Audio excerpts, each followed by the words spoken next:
So what are you doing Monday? Back to work.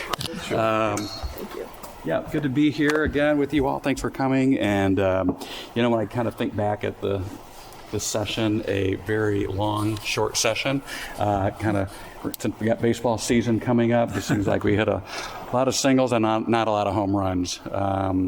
And obviously we started way back in December. And here we are, so I'd be happy to take any questions that you might have. On the issue of the football stadium, embedded in the legislation was legislation that would basically said any sort of road project or highway transportation that costs more than $250 million has to go to the state budget committee. The theory is that lawmakers weren't happy with the governor, so they went after the mid-state corridor project. Any thoughts on that dynamic? Yep, that's not a theory, that's fact. Legislators aren't happy with that. And we talk a lot about more transparency, more oversight, and things like that. So that's one piece of the bill that I was very happy to see, to let the budget agency do their thing and just shed more light on these projects. And happy to see that go in there. What would you say is your caucus's biggest legislative win of the 2026 session? Well, I will point out by saying the biggest win was by what didn't happen, which this map was not a success. And if you remember, we did this back in December, and we were very happy to see it defeated. I think we could have ended the session there, would have been perfectly happy. But I'd say the biggest win for not only House and Senate Democrats, but frankly, for democracy in the state, for all voters, that we aren't going to be messing around and doing mid-decade redistricting. I'm very happy that was obviously defeated. And then, our members obviously worked extremely hard, and just a couple of the bills that they authored and got over the finish line. Representative Novak, brand new member for our caucus. It's VFD clothing and automobile allowances, help more allowances for firefighters for their protective gear. There's other things. Representative Tanya Paff, promote data-driven decisions when it comes to students with special needs. So our House caucus did a great job. They got amendments in bills. They got their own bills passed. Very, very pleased with what they did. There were two childcare related bills this session across the finish line. There was 1177, the expanded tax credits for childcare, employer childcare, and then there was the access to the Frog Fund. Will this hold over childcare long enough to get to the next budget? Probably not.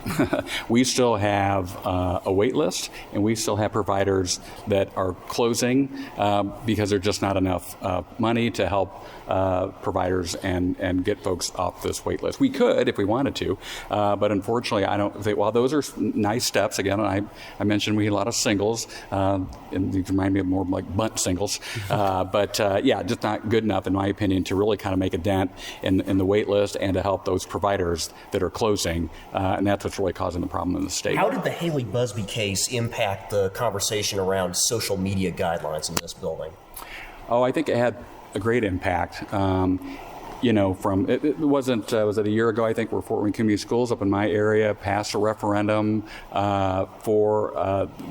with regards to safety in general, but how to, work with and deal with kind of cell phones and students and things like that. But there were a number of bills that dealt with that issue, and so I think that was, we see that a lot. We see that sometimes, when we're in session, things can happen that impact legislation going forward, and unfortunately, I hate that the whole story, and that tragedy is awful. But I do think it probably had some impact on what we can do to help in the social media world. There were a number of immigration reform bills that passed this session, House Bill 1200 with CDL changes, as well as Senate Bill 76. What was your take on immigration reform in general this Sure. session? Yeah, I think, the biggest take is that we never seem to work to get to the root cause of problems. And we know that with homeless folks, a lot of it is mental health, and we don't ever do enough to get to the root cause of problems. Instead, we're going to continue to look for ways to potentially now have to build more jails, because that's what's going to happen. And we've seen this. That's what the Sheriff's Association will tell you, that we are not equipped. We aren't social folks that can deal with these homeless folks that have these mental health conditions and these problems.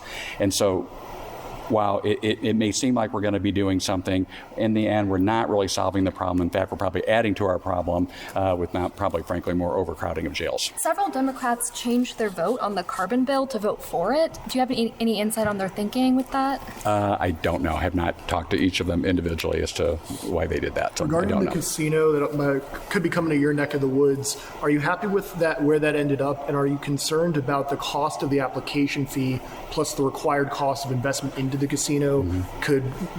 Does that work in an Allen County area that's not as populated as Indianapolis or a major city? Yeah, well, a couple things. One, the referendum went into the bill, which I think, frankly, it's consistent with what we've done. The last one being in 2019 when the casino license moved down to Vigo County. And again, when we talk about transparency and things like that, what better way than to let folks have some say in that decision? The price tag is high, so we'll just have to see. We'll see what kind of the number of folks that are going to, casinos that are going to want to bid on something like that. But there is probably enough population in that northeast area, corner of the state, that it can, be somewhat comparable to, in the area of Indianapolis that you mentioned. So I suspect that we will have more than one business bid on that, and we'll see where it goes from there. Phil, how would you describe the relationship between the governor and the legislature this session? Probably not great. I'm not in a lot of those meetings, but it doesn't feel like he was very involved. I don't know if he just thought it was a short session, not a budget year. Maybe he didn't think he would have to be. But I did not necessarily see where he was involved too much this session. Was there any particular piece of legislation that you found most disappointing that got across the finish line? Well, yeah, when I look at the House leadership bills, when it comes to, we've talked about doing something about the cost of living in this state. And I'm going to get my bill numbers mixed up because I'm tired, but I believe it was 1002. And, again, I keep saying this again, but these singles, these just, no home runs, nothing that really kind of knocked it out of the park when it comes to what can we do to help people that are struggling with their utility bills and just the overall cost of living. We wanted to say, again, I've said this before, data centers get a tax break on their sales. Why can't that happen for ratepayers as well? I know they put in the 1% issue here that we had just here in closing days, but really just not enough, I don't believe, to address the issue of affordability. The Illinois General Assembly still has a ways to go before they adjourn. How concerned are you that the Bears will ultimately just go with whatever plan they come up with? Well, it is interesting. I notice they're going to be reconvening after their primary sometime in mid-March. Obviously they know what our package is here, and so they can look at that and kind of one-up us, I guess, if you will. But that's just kind of the way it goes. That's the way the calendar is. I'm not going to blame the Bears for wanting to, quote, get more bids, if you will, and exploring the idea. I'm happy that they've certainly explored the idea of coming to Indiana. But I also know, they have a long history with Illinois, obviously, with the Bears being there a long time. They have a long history with in Arlington Park Heights, I forget. Heights, yep, Arlington Heights, with, the last 3 or 4 years working there, too. So, I'm not going to blame them for wanting to explore other options. I think we're done. Wait a minute. Now you can ask your question. I already did. Well, I do Now's the time. want to end by saying this. Thank you again for everything you do, your hard work, late nights, all that stuff. I really do appreciate it, and I hope you all are able to get some rest over the next couple months as well. Okay. Thank you very much. Thank you, Leader GaQuinta. I got a